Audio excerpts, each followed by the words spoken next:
अपर्याप्तं तदस्माकं बलं भीष्माभिरक्षितं पर्याप्तं तुदमे तेषां बलं भीमाभिरक्षितम्।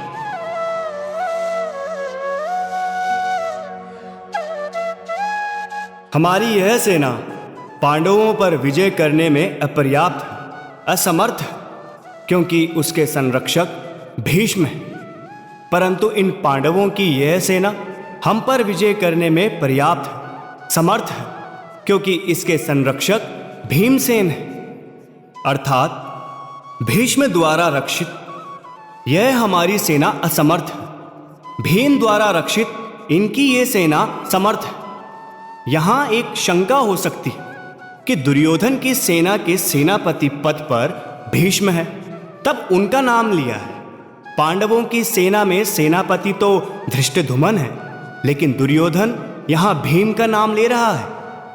इसका कारण यह है कि दुर्योधन इस समय सेनापतियों की बात नहीं सोच रहा, दोनों सेना की शक्ति के विषय में सोच रहा है कि किस सेना की शक्ति अधिक है। दुर्योधन पर शुरू से ही भीम की शक्ति का प्रभाव पड़ा हुआ है। वह पांडव सेना के संरक्षक के लिए भीम का नाम लेता है। इससे सिद्ध होता है कि दुर्योधन के मन में भय बैठा हुआ है।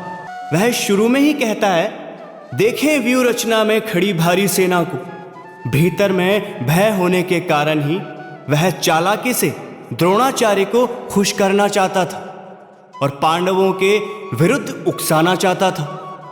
कारण कि दुर्योधन के मन में अधर्म है, अन्याय है, पाप है।